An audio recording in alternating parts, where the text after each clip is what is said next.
Okay, nutrition, following on from our principles of health and training. Things that we need to know for our level 3 personal training course and the level 2 fitness instruction is what the government and the NHS recommend. And all this information can be found on the Live Well NHS website. What they refer to as guidelines is the Eat Well plate. So the Eat Well plate is a visual representation, different food groups that we need to eat in certain amounts to constitute a balanced diet. Now, if we can look at that Eat Well plate, it's broken down into segments of a plate, obviously. They're broken down into carbohydrates, proteins and fats as your main macro groups, as well as fruits and vegetables and dairy products. Now, carbs, fats and proteins are the main building blocks for our macronutrients, and our micronutrients are those that come from fruits and fibre. When we think about the sources of carbohydrates, we want to be looking for complex carbohydrates and simple carbohydrates. Things like rice, pasta, potatoes can all constitute as complex. Simple carbohydrates will be things come from sugar-based products, whether it's broken down from sucrose or fructose or maltose, depending on the combination of glucose within that as a carbohydrate. Fats we can break down into dietary fat in terms of healthy, saturated, monounsaturated, trans fats we look at as well. So things like dairy, oils, nuts, seeds, fish, and other things that could be caused as saturated fat is fatty meats. So if we look at bacon or steak or roast dinner where you've got a bit of meat where it's got high fat content in it. Proteins, we look towards those meat products, but in terms of the days that we look at, we've got fish as a protein, nuts have a level of protein in them, and if we go into our vegetarian types of wing, we've got pulses, chickpeas, a certain amount of broccoli, and different food groups have protein levels within them. Now, what we need to know about these food groups is carbohydrates are effectively our body's energy source as long as fats. So carbohydrates, we need to consume them. Our body stores that as muscle glycogen, but can only store a certain amount. Whereas fats is stored within our body as adipose tissue or visceral fat, and that can be used as an energy source as well. But our body's favourite source of energy will be carbohydrates, and that will be used first along the way within that energy system that we go through later. Proteins are there for repair and growth of body tissue, which is what we've been talking about in terms of muscle protein synthesis. When we break down muscle, we build it back up again using an energy source such as carbohydrates to allow the building blocks for that with that protein to then reform those muscle fibres. When we look at carbohydrates and we break it down into actually what it is, it's a carbon, hydrogen and an oxygen atom. Okay, so what we talked about earlier in terms of complex, we've got those potatoes and those starches, the things that are going to take a little bit longer to digest. Now, simple carbohydrates and complex carbohydrates can be used for multiple things. So when we think about recovery after we train in terms of power, strength building or hypertrophy, our simple carbohydrates is going to be what's going to be the quickest way to digest to then for our muscles to absorb them. Okay, complex we're going to use as the fuel-based leading up to workouts. That's going to allow our body to use that as an energy source later through. Additionally, breaking it down into even more of a complexity, we have monosaccharides, disaccharides and polysaccharides. Now the way to think about that is mono meaning one, it's got one sugar atom in it. Disaccharides being two, it's got two levels of sugars in it, and poly is multiple. Okay, going through those different types of carbohydrates again, we've got fructose, which mainly comes from our fruit. So if we add fructose and glucose together, you get maltose.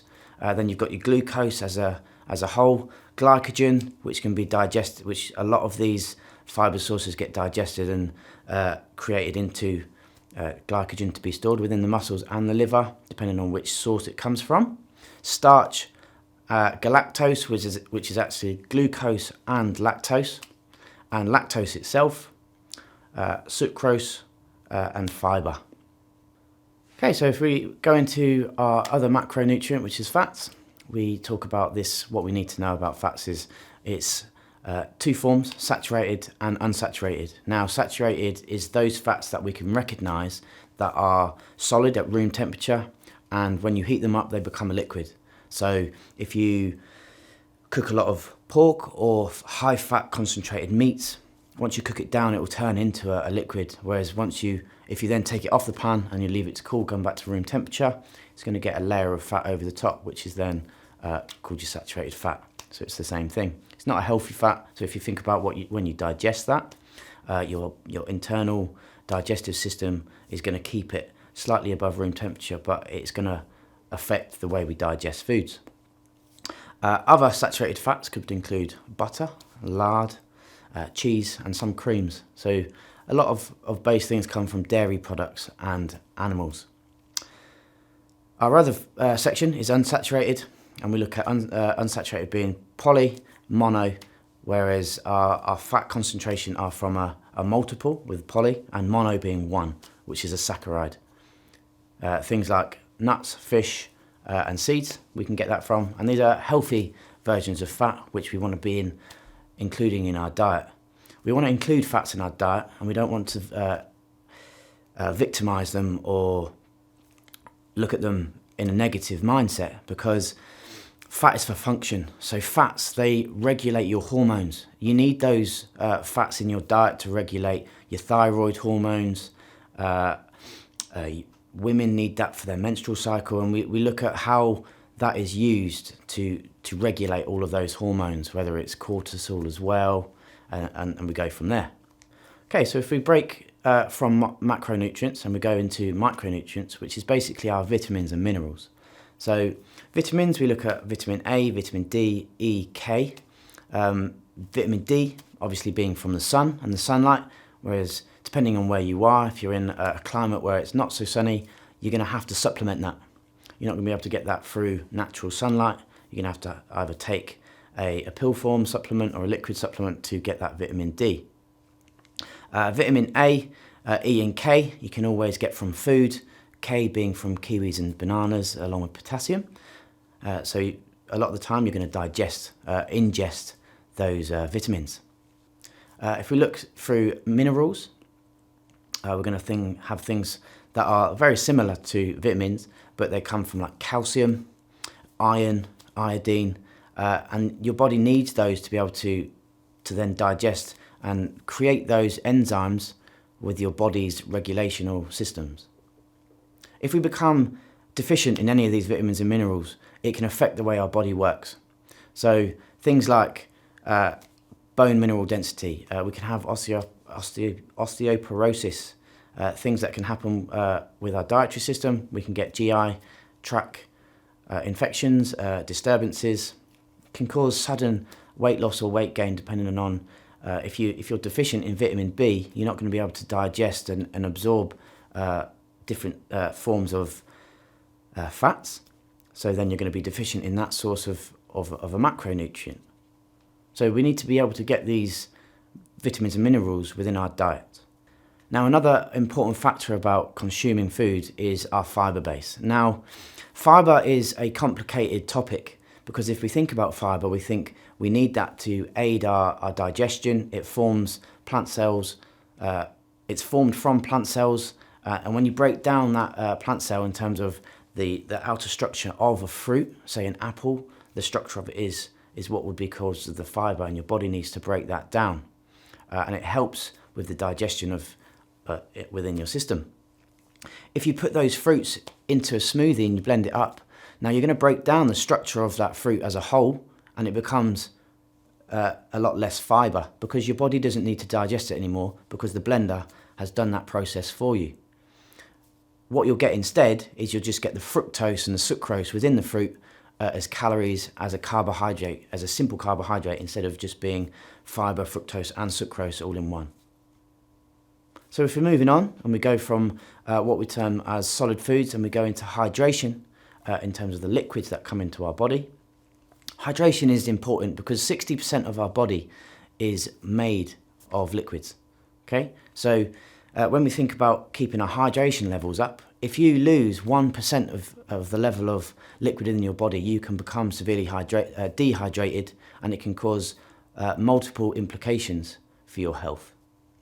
So what we want to do is we want to be getting at least 50% of that liquids from foods. So all the foods contain liquids in terms of water and the way it's been built.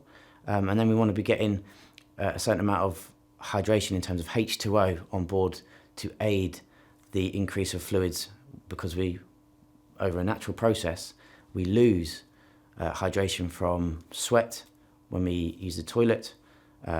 Breathing, it's going to be lost through the breath. If we become dehydrated from losing 10% of our body's water weight, we can actually be at risk of dying, and it can be fatal. So as long as we're keeping that hydration level up, we can reduce that fatality rate. But also, if like I said earlier, that 1% to 2% decrease in hydration can actually cause things like headaches, fatigue, and a lack of concentration. So it's going to affect your performance as an athlete. It's going to affect your studying in a classroom. So what we need to find is we need to get a base level. What the government and the NHS recommend is to have 8 glasses of water. Now that equates to about 2.5 litres of water. But as an average male size, if you're 6 foot, as a build such as I am, 13 stone, 6 foot, you want to be getting about 3.5 litres of water to actually build that hydration levels up. So the bigger you are in terms of size, you need to be getting more water on board from a smaller individual. So if we apply the information that we've gone through and that knowledge that we've learnt to an actual real life situation, we want to be applying that to clients. And what we want to do is get a balance of healthy intake of foods. So if we look at how we break down those carbohydrates in terms of simple and complex, simple is going to be for that recovery, complex is going to be for that building for energy to be used. So if we're going to go and have a workout in an evening, then we want to be building up the complex carbohydrates as ingesting them through the day up to that workout. And then we'll want to be doing and eating simple carbohydrates in the form of cereals and white bread and stuff like that to then eat after to aid that muscle protein synthesis. What we want to be doing as well is increasing the amount of fruits and vegetables we have. That's going to allow a shared balance of vitamins and minerals. One thing to have a key note for is fruits. We want to be able to not eat too many fruits because we want to be wary of the fructose level within them. So fructose and sucrose is our form of simple carbohydrates, and that is going to impact our insulin levels. So when we think about fructose, yes, you'll get the vitamins and minerals, but if you eat too much of that, it's going to be forming too much sugar within our diet. So what I would do is I would have maybe 5 meals a day. Each one I'd have one portion of fruit and veg within that, and get a variety to increase the variety of vitamins and minerals within your diet. So if we move on from a healthy balance into protein levels, what the government and the NHS would recommend is a lot less than what your body would need. Okay, so what I would recommend is 1.2 or 1.5, depending on male and female, 2.2 depending on your size, of pounds per kilogram of weight. So 1.5 times my body weight. So if I'm 13.5 stone, that's roughly about 187 pounds or 85 kilograms. What I would do is I would do 1.5 times 85, and that would give me a ballpark figure of what I need to take on protein wise in a day. So if we look into our body's digestive system and how we actually break down those foods that we ingest, we look at our energy balance and our metabolism. So the way we look at metabolism and energy balance is Our basal metabolic rate, or our BMR, is the amount of calories that we need to eat to do absolutely nothing. So that's to sustain thermogenesis, to sustain proper bodily functions in terms of digestion, things like blood flow, breathing, and the recreation and reproduction of cells within our body. So on top of that, we want to be eating enough calories to sustain other movements. So every time we move, we're using energy, because when we move, our muscles contract. When our muscles contract, what source is it using? It's using ATP. Now, to get that ATP replenished, you need to be able to eat food to digest, to then resynthesize for that ATP. So if we talk about our NEAT, which is our non-exercise activity thermogenesis, things like twitching, moving, talking, walking around, normal daily things that we don't think about. And that can clock up in terms of calorie worth over time if we do a lot within the day, or depending on your occupation or your client's occupation. If they've got kids, they might be walking around. If they're doing house chores and stuff like that. On top of that, we're going to be looking at our exercise activity. On top of that, that's probably the smallest amount of calories to burn in terms of going to the gym and then to recover. So our BMR is going to be different for every individual, and that's going to be determined by body weight, body composition, and how active we are as individuals. So the least active you become over a certain amount of time is going to affect your BMR. So if you don't move, your body's not going to need as many calories. So your body adapts to that. We always want to be thinking about how our body adapts. So the more we move, the more energy our body's going to need. You're going to get used to that. So your body's then going to adapt itself to what your energy you're using and what your energy you're going to be needing. Okay, for the purpose of our energy balance, and we want to look at equations, what we need to know as practitioners is working out how to gain weight, how to lose weight, and how to maintain that weight. So when we talk about weight, we need to actually determine what that weight equals. If we're losing weight, we want to be thinking solely focusing on losing fat as the weight. If we're gaining weight, we want that weight to represent muscle. We don't want to gain fat, we want to gain muscle as that weight representation. And when we maintain, that just means that we've got an equal balance, calories in, calories out, that is exactly the same, so our body doesn't need to adapt. Now, to accomplish weight gain, you need to be eating more calories than what we use. And that's called a calorie surplus. So if we put our bodies in a calorie surplus and create breakdown in our muscles in terms of stimuli, it's going to allow our muscles to grow even bigger, because our body needs to adapt to the environmental stimuli around it. So if you're putting stress on a muscle in terms of the weight on a bicep curl, then in a calorie surplus, that muscle is going to expand and grow in size and volume to accomplish even more weight, because that's what it's thinking it needs to adapt to. If we're going to go for a bout of fat loss as the weight form that we're going to lose, you're going to have a scale in terms of energy out being higher than energy in. So that's called a calorie deficit.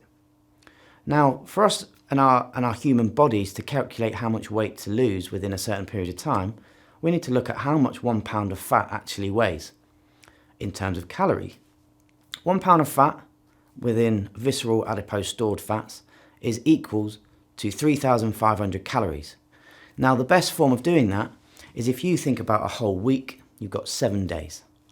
Now, if you take off a certain number of calories and you put yourself in a deficit across those 7 days, then you're going to equate to 1 pound of fat a week. And that's classed as what's a healthy weight loss. If you start going into a deficit of 1,000 calories a day, you're gonna accumulate 7,000 calories in a deficit.